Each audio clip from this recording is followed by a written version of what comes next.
Hello student, हमारे YouTube channel में आप सभी का स्वागत है। आज हम अपने नए टॉपिक सेकंड चैप्टर के नए टॉपिक है बिंदु आवेश के कारण किसी बिंदु पर विभव के लिए सूत्र है ना, उसके लिए व्यंजक स्थापित करना है, इसके बारे में अपन पढ़ेंगे। चलिए देखते हैं बिंदु आवेश के कारण बिंदु पर किसी भी बिंदु पर विभव के लिए सूत्र अपने को स्थापित करना है, इसके बारे में देखेंगे। पिछले वीडियो में मैंने बताया था विभव विभवांतर के बारे में। तो विभव क्या होता है उसका डेफिनेशन आप लोग देखे हैं तो उसी के हिसाब से आएगा। चलिए देखते हैं। हम मान के चलते हैं कि एक बिंदु क्या है तुम्हारा ओ है ना। क्या लेके चलते हैं, मान के चलते हैं कि बिंदु ओ है, ये हो गया आपका बिंदु ओ। इस पर क्या रखा हुआ है, एक एकांक धनावेश प्लस क्यू रखा गया है। एक बिंदु आवेश क्या रखा गया, प्लस क्यू रखा गया है। इससे कितना दूरी पर, ये मान के चलते हैं डी दूरी पर है ना। कितना डिस्टेंस पर, डी है ना, स्मॉल डी डिस्टेंस पर एक बिंदु क्या है आपका पी है। ये बिंदु पी यहाँ पर, इस बिंदु पी पर अपने को क्या करना है, विभव का मान ज्ञात करना है ना। इस बिंदु पी पर अपने को किसका मान ज्ञात करना है, विभव का मान क्या करना है, अपने को ज्ञात करना है। ठीक, मैं वापस रिपीट कर रहा हूं। मान के चलते हैं एक बिंदु क्या है ओ है, इस पर कौन सा एक एकांक धनावेश प्लस क्यू या बिंदु आवेश प्लस क्यू क्या है रखा हुआ है। इससे कितना डिस्टेंस पर, डी डी दूरी पर एक बिंदु क्या है पी है, जिस पर हमको क्या करना है, विभव का मान ज्ञात करना है। ठीक है, तो सबसे पहले आप विभव का मान ज्ञात करना है तो विभव का परिभाषा क्या होता है। विभव का परिभाषा ये होता है कि एकांक धनावेश को हम कहां से लेके आते हैं, अनंत से किसी भी बिंदु तक लाने में हमको क्या करना पड़ता है, जितना कार्य करना पड़ता है वही जो कार्य क्या कहलाता है, आपका विभव कहलाता है। तो हमको बिंदु पी पर है ना विभव का मान ज्ञात करने के लिए अपने को क्या करना पड़ेगा, इस एकांक धनावेश को कहां से, अनंत से लेकर लाना पड़ेगा है ना। अनंत से लेकर क्या करना पड़ेगा, लाना पड़ेगा। तो हम मान के चलते हैं ये यहां तक को अनंत, और कहने का मतलब है इसको क्या करना पड़ेगा, छोटे छोटे किसमें, छोटे छोटे भागों में क्या करना पड़ेगा, तोड़ना पड़ेगा। जैसे कि बिंदु पी है तो अनंत तक की दूरी को, ये जैसे कि मान लो ये इनफाइनाइट है, अनंत तक की दूरी यहाँ तक का है मान के चलते, तो अनंत से लेकर बिंदु पी तक का विभव का मान ज्ञात करने के लिए हमको इसको क्या करना पड़ेगा, गणना करने, विभव का मान ज्ञात करने के लिए इसको छोटे छोटे भागों में क्या करना पड़ेगा, तोड़ना पड़ेगा। तो चलिए देखते हैं। ये पी हो गया, ये हो गया आपका P1 ले लिए, इसको ले लेते हैं सेकंड नंबर को ले लेते हैं अपन P2 ले लेते हैं। ये डेश डेश आगे कर लीजिएगा है ना। ये चलिए आगे देखते हैं, ये तीसरा वाला पॉइंट हो जाएगा आपका P3 हो गया। ये डेश डेश डेश लास्ट लेके चलते हैं अपन, लास्ट वैल्यू को लेके चलते हैं Pn, उससे पहले वाले को लेके चलते हैं Pn-1, उससे पहले बिंदु है आपका, इसको लेके चलते हैं अपन Pn-2। ये हो गया आपका कहां तक का, अनंत तक का क्या हो गया, ये n-2 हो गया Pn-2, और ये हो गया Pn-1 और ये हो गया Pn है ना। अब हम मान के चलते हैं बिंदु O से P1 की दूरी, यहां से लेकर यहां देखिएगा आप, बिंदु Q से या O से P1 की दूरी को लेके चलेंगे अपन D1। ठीक, ये आगे बढ़ाते जाइएगा और कहां तक की दूरी को, ये P2 की दूरी को क्या लेके चलेंगे अपन, D2 लेके चलेंगे। ये हो जाएगा आपका D2। मैं आगे सीधा से खींच देता हूं। ये आपका कहां, O से लेकर कहां तक की दूरी, P3 की दूरी को क्या लेके चलेंगे अपन, D3 लेके चलेंगे। वैसे ही यहाँ लास्ट कहां तक का जा रहा है आपका, Pn-2 तक का जा रहा है। इसकी दूरी को क्या लेके चलेंगे, D एन माइनस क्या लेके चलेंगे, 2 लेके चलेंगे। इसका डिस्टेंस कितना हो जाएगा, अगले वाले का n-1 वाले का डिस्टेंस हो जाएगा आपका Dn- क्या हो जाएगा 1, और लास्ट जो है अनंत में जो है Pn है उसका डिस्टेंस कितना हो जाएगा, ये आपका Dn हो जाएगा। इसको ध्यान से देखिएगा, मैं वापस रिपीट कर रहा हूं है ना। मान के चलते हैं एक बिंदु O है, उस पर एक क्या है तुम्हारा प्लस क्यू आवेश रखा हुआ है। इससे कितना दूरी पर, डी दूरी पर, ये लिख दिया हूं मैं यहाँ पास, ये डी। ठीक है, स्मॉल डी दूरी पर एक बिंदु क्या है तुम्हारा पी है। इस बिंदु पी पर अपने को क्या करना है, विभव का मान ज्ञात करना है।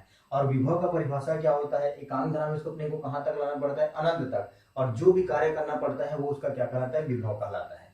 ठीक है, तो एकांक धनावेश को कहां से लेकर, अनंत से लेकर हमको कहां तक लाना है, पी तक। किए गए कार्य का क्या करना पड़ेगा, गणना करना पड़ेगा है, उसको वैल्यू निकालना पड़ेगा। तो उसका वैल्यू निकालने के लिए अपने को क्या करना पड़ेगा, अनंत तक की भाग को है ना, अनंत तक के जो एकांक धनावेश है उसके भाग को छोटे छोटे भागों में, हिस्सों में क्या करना पड़ेगा, तोड़ना पड़ेगा। तो चलिए तोड़ लिए, P1 P2 P3 डेश कहां तक का, Pn-2 यहाँ पर डेश कर देता हूं। Pn-2 से लेकर कहां तक, Pn-1 और Pn तक का अपन क्या कर दिए, डिवाइड कर दिए है ना। जिनके बीच की दूरी कितना है, क्रमशः D1 D2 D3 Dn-2 और Dn-1, और साथ में कितना है तुम्हारा Dn है। तब क्या लेके चलेंगे, बिंदु P पर है ना, तब लेके चलेंगे, तब बिंदु P पर क्या लेके चलेंगे, विद्युत क्षेत्र की तीव्रता, विद्युत क्षेत्र की तीव्रता। बिंदु P पर विद्युत क्षेत्र की तीव्रता क्या हो जाएगा, विद्युत क्षेत्र की तीव्रता को क्या किससे दर्शाते हैं, E से। अब चूंकि कौन से बिंदु पर लेके चल रहा है, P पर, तो ये कितना हो जाएगा, EP इक्वल हो जाएगा 1/4πε0 या ε0 के डिवाइडेड बाय कितना हो जाएगा, Q अपॉन दूरी कितना है यहाँ से हाँ, ओ से लेकर पी तक का दूरी कितना डी है, तो ये हो जाएगा आपका डी स्क्वायर हो जाएगा। ठीक, ये देना समीकरण नंबर 1 दे दीजिएगा इसको।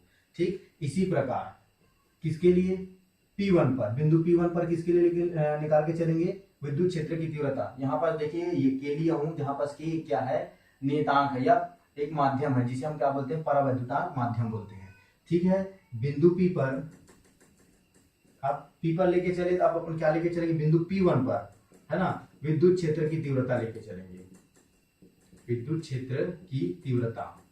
ये आपका विद्युत क्षेत्र की तीव्रता कहां से आया है, हम बिंदु आवेश के कारण किसी बिंदु पर विद्युत क्षेत्र की तीव्रता के लिए पिछले वाले चैप्टर में अपन क्या किए हैं, टॉपिक पढ़े, ये वहां से आ रहा है। तो ये ई किस पर लेके चले, P1 पर, तो ये हो जाएगा ई P1। P1 को आप सफिक्स में रखिएगा, है ना, सफिक्स में रहेगा ये। ठीक है, ई P1 इक्वल टू हो जाएगा 1/4πε0 के, और साथ में हो जाएगा Q अपॉन कितना हो जाएगा, दूरी अब कितना हो जाएगा, D1 का स्क्वायर हो जाएगा। अब इसको समीकरण नंबर 2 देना। ठीक है, वैसे ही सभी का करना पड़ेगा, तो हम सभी का ना करके केवल किसको कर रहे हैं, अपन 2 का। अब यहाँ पर देखिएगा, ध्यान देने वाला बात ये है, यहाँ पर P और P1 ये दोनों P से लेकर Pn तक के बीच के लिए क्या है, पास में स्थित है, क्योंकि P और P1 है ना, बिंदु P और P1 क्या है, पास में स्थित है, बहुत पास में स्थित है। तो अपन केवल 2 का ही लेके अपन क्या कर सकते हैं, केवल 2 का ही विद्युत क्षेत्र की तीव्रता का मान निकाल के हम क्या कर सकते हैं, सभी का विद्युत क्षेत्र की तीव्रता का मान हम आसानी से निकाल सकते हैं। वो कैसे, देखिए, यदि हम इसको बिंदु P और P1 के बीच की तीव्रता है ना, विद्युत क्षेत्र की तीव्रता है, उसकी तीव्रता को हम क्या लेके चलेंगे, गुणोत्तर माध्य के रूप में अपन क्या करके चलेंगे, लेके चलेंगे, तो हम बाकी के लिए हम क्या निकाल सकते हैं, विद्युत क्षेत्र की तीव्रता का मान आसानी से निकाल सकते हैं।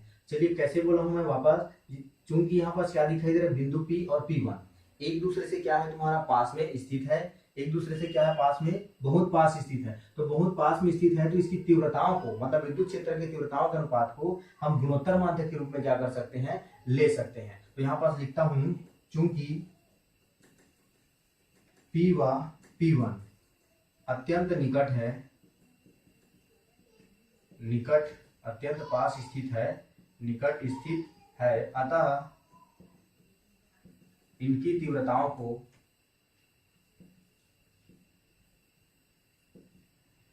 गुणोत्तर माध्य के रूप में लिया जा सकता है, के रूप में क्या किया जा सकता है, लिया जा सकता है। ठीक है, ये इतना हो गया लिया जा सकता है, तो अपन लिख सकेंगे, अतः बिंदु P व P1 है ना, बिंदु P व P1 के बीच माध्य तीव्रता, ये हो जाएगा आपका माध्य तीव्रता या विद्युत क्षेत्र की तीव्रता इक्वल टू हो जाएगा आपका वर्गमूल कितना हो जाएगा, EP मल्टीप्लाई कितना हो जाएगा, EP1 हो जाएगा। ये कैसे, गुणोत्तर माध्य का आप फार्मूला आप 10वीं में पढ़े होंगे, गुणोत्तर माध्य का होता है G² इक्वल टू होता है AB, ये फार्मूला है। G इक्वल टू कितना हो जाएगा तुम्हारा, वर्गमूल AB, जब स्क्वायर हटेगा तो ये इधर का लग जाएगा रूट, तो यहाँ से ये हो गया। हम किसके बीच का लेके चले, बिंदु P और बिंदु P1 के बीच विद्युत क्षेत्र की तीव्रता का क्या लेके चल रहे हैं, गुणोत्तर माध्य लेके चल रहे हैं। तो इसलिए फार्मूला क्या हो जाएगा, ये हो जाएगा आपका EP गुणा कितना हो जाएगा, EP1 हो जाएगा, ये वर्गमूल में। अब आप समीकरण 1 और 2 से किसका मान रख लेना, EP और EP1 का मान रख लेना। तो यहाँ पर लिखेंगे समीकरण कहाँ से, 1 व 2 से, किसका मान रखने पर, EP व EP1 का मान रखने पर। ठीक है, ये मान रख देंगे, तो मान रखेंगे तो यहाँ पर देखिएगा ये कितना हो जाएगा, EP और EP1 की जगह ये वैल्यू रखेंगे, तो ये हो जाएगा आपका विद्युत क्षेत्र की तीव्रता E इक्वल टू हो जाएगा वर्गमूल, ये देखिए 1/4πε0 है, ये 1/4πε0 के, और साथ में आपका Q डिवाइडेड बाई आपका D² है ना, मल्टीप्लाई, क्योंकि गुणा है चिन्ह, तो गुणा हो जाएगा आपका 1/4πε0 के, और Q डिवाइडेड बाई D1 का कितना हो जाएगा, होल स्क्वायर। अब यहाँ पास आपको क्या करना है, सॉल्व करना है, देखिएगा इसको, है ना, सिंपल सा है। ये देखिए 1/4πε0 के, और यहाँ भी 1/4πε0 के, कितने बार है, 2 बार है, तो इसको हम ऐसा लिख सकते हैं 1/4πε0 के, है ना।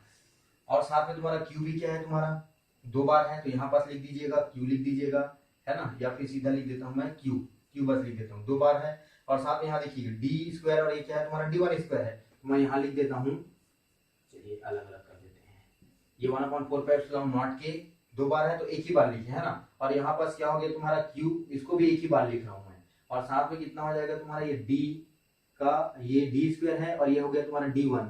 ठीक, तो इसको हम क्या कर सकते हैं, होल स्क्वायर ऐसा लिख सकते हैं। कैसे लिख सकते हैं, इस प्रकार से अपन लिख सकते हैं। क्यों लिख सकते हैं, देखिए 1/4 नॉट के कितने बार आया है तुम्हारा, दो बार आया है, तो ये इसका क्या हो जाएगा, वर्ग लग जाएगा। वैसे ही क्यू कितने बार है, 1 और 2, तो ये भी क्या हो जाएगा, वर्ग के रूप में हो जाएगा। और साथ में इधर देखिए डी स्क्वायर और डी1 स्क्वायर, तो ये भी क्या हो जाएगा, सभी का क्या कर दिया मैंने, होल स्क्वायर कर दिया। तो ये दोनों स्क्वायर और रूट क्या हो जाएगा, कट जाएगा।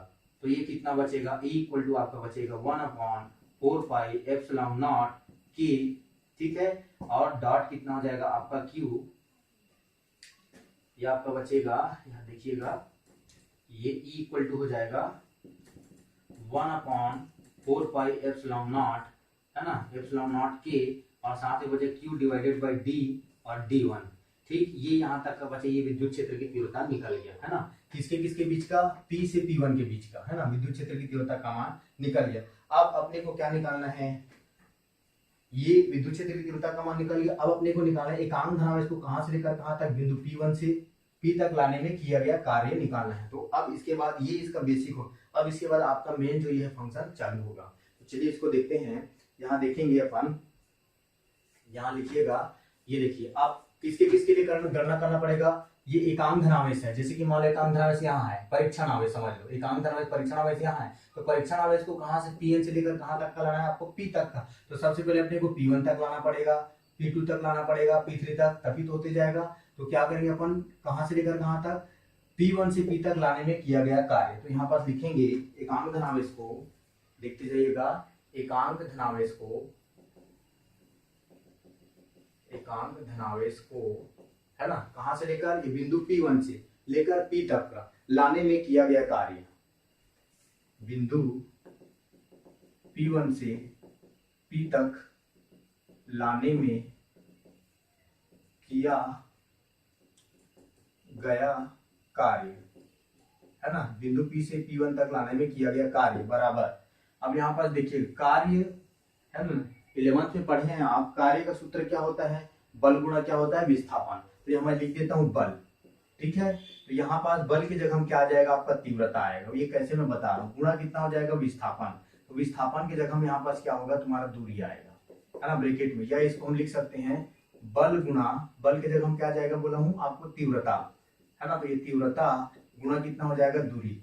यहाँ पास देखिएगा, इसको किया गया कार्य, है ना, यहाँ पास देखिएगा, चूंकि किया गया कार्य क्या है तुम्हारा, बल गुणा क्या लिखा, विस्थापन। कार्य का सूत्र क्या होता है, बल गुणा क्या होता है, विस्थापन। तो देखिए यहाँ पास यदि हम एकांक धनावेश को P1 से लेकर कहां तक लाएंगे, बिंदु P तक लाएंगे, तो क्या करना पड़ेगा हमको, प्रतिकर्षण बल के विरुद्ध क्या करना पड़ रहा है, कार्य करना पड़ रहा है, मतलब क्या करना पड़ रहा है, बल लगाना पड़, बल लगाएंगे तभी तो ये बिंदु P तक आएगा, धक्का देंगे तभी तो क्या आएगा, ये यहाँ तक आएगा, मतलब क्या हुआ, बल लगाए। और बल, यहाँ पास बल का मतलब ये है, क्योंकि जब आवेश है, जैसे कि प्लस आवेश है, प्लस आवेश, दोनों के मध्य क्या होगा, प्रतिकर्षण, ये प्लस आवेश क्या उत्पन्न करेगा जी, अपने चारों विद्युत क्षेत्र की तीव्रता उत्पन्न करेगा।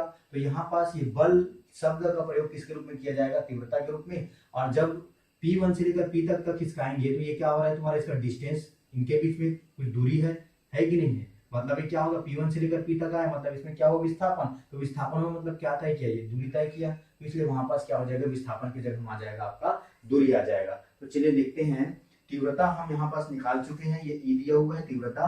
तो यहाँ पास लिखेंगे अपन इक्वल टू, तीव्रता का वैल्यू है आपका 1/4πε0 के, ये देखिए यहाँ पास है, नीचे निकाल दिया हूँ, 1/4πε0 के, और क्या है आपका Q डिवाइडेड बाई D और D1 है, मल्टीप्लाई में, है ना, Q डिवाइडेड बाई D और D1।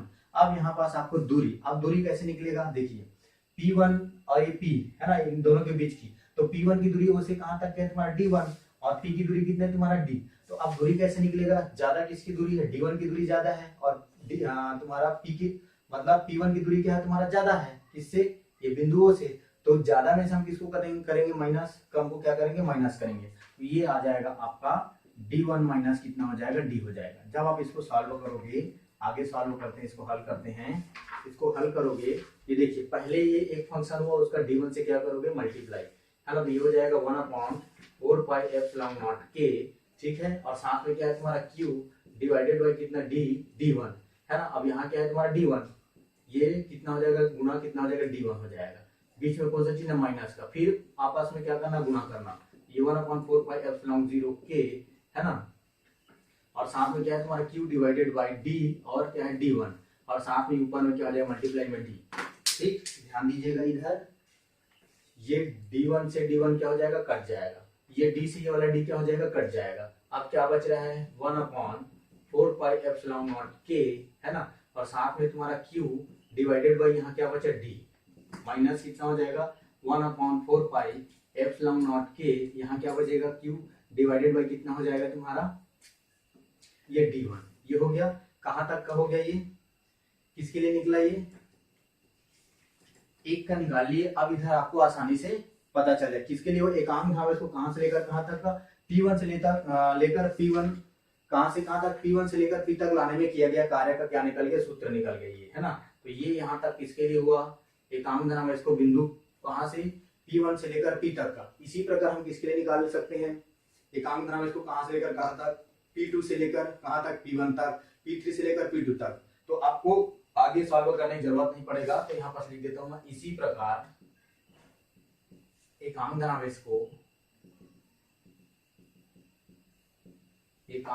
को कहां से लेकर कहां तक, पहले अपन P1 से P तक लाए हैं, अब सेकंड वाला कहां से आएगा P2 से P1 तक, P2 से P1 तक लाने में किया गया कार्य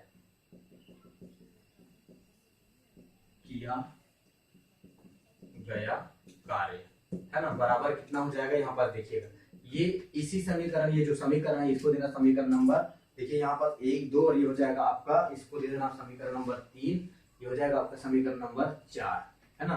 तो ये समीकरण नंबर 4 में आपको क्या करना है, देखिए ये D है तो उसकी जगह क्या करना है आपको D1 करना है, ये D1 है इसकी जगह क्या करना है D2 करना है, क्योंकि हम कहां से कहां ला रहे हैं P2 से P1 तक का, तो ये केवल चेंज करना है, ये D की जगह कितना आ जाएगा D1, ये D1 की जगह कितना आ जाएगा D2 हो जाएगा। ये हो जाएगा आपका 1/4πε0 और साथ में k मल्टीप्लाई कितना हो जाएगा q, ये d की जगह कितना हो जाएगा आपका D1, कहां से ला रहे हैं अपन P2 से P1 तक का, तो ये D1 माइनस हो जाएगा 1/4πε0 k, और ये D1 की जगह क्या हो जाएगा आपका D2 हो जाएगा। ये हो जाएगा आपका समीकरण नंबर 5।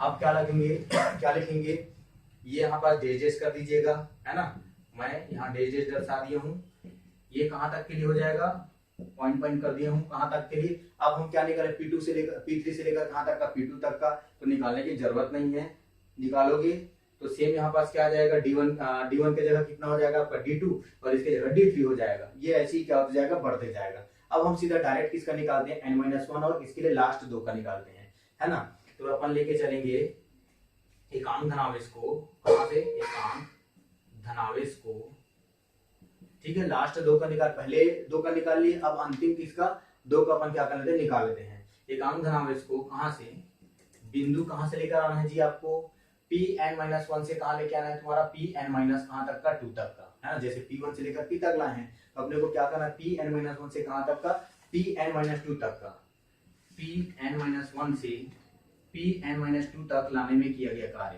है ना, तक लाने में किया गया कार्य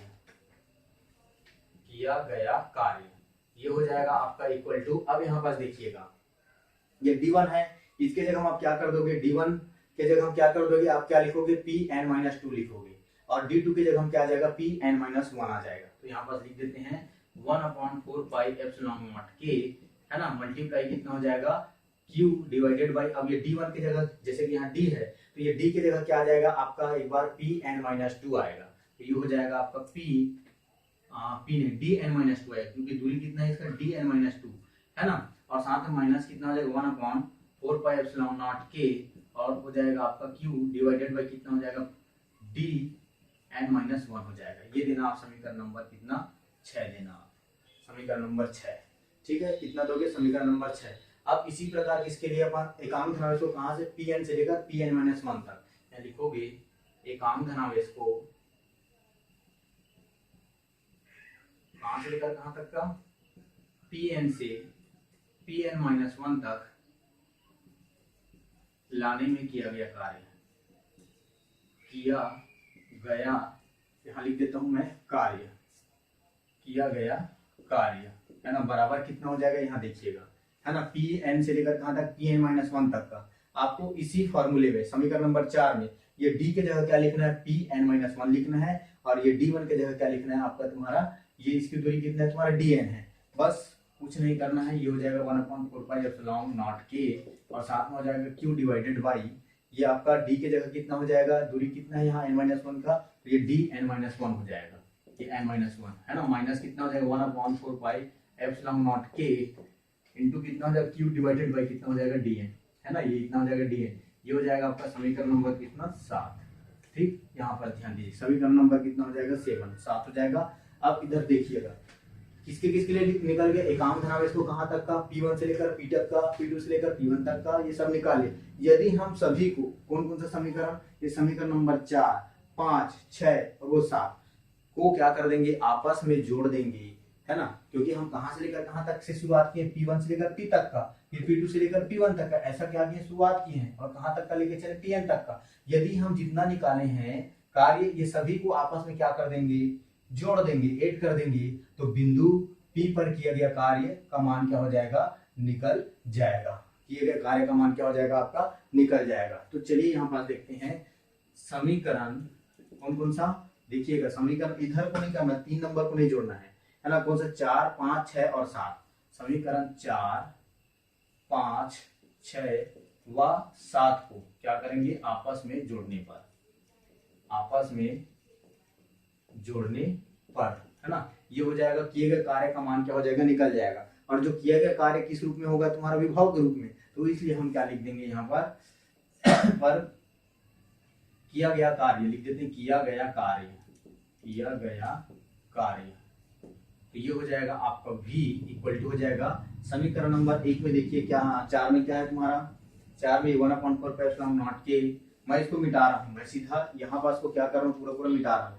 उसके बाद चलिए यही पास देख लेते हैं, ये हो जाएगा आपका समीकरण नंबर कौन सा है, 4, ये देखिए समीकरण नंबर 4, ये हो गया आपका 1/4πε0 के, और साथ में तुम्हारा q डिवाइडेड बाई कितना है तुम्हारा d, ये माइनस हो गया, ये हो जाएगा आपका 1/4πε0 के, और साथ में हो जाएगा तुम्हारा q डिवाइडेड बाई कितना है d1, ये कौन सा हो गया समीकरण नंबर 4। फिर प्लस करोगे, समीकरण नंबर 5 कहाँ है आपका, ये 5 वाला यहाँ को लिखोगे, तो ये हो जाएगा आपका 1/4πε0 के, और साथ में है तुम्हारा 5 में q divided by d1, q divided by d1, है ना, बीच में माइनस का चिन्ह है, तो ये हो जाएगा 1/4πε0 के, और साथ में है तुम्हारा q डिवाइडेड बाई कितना है तुम्हारा d2 है, ये d2 हो गया।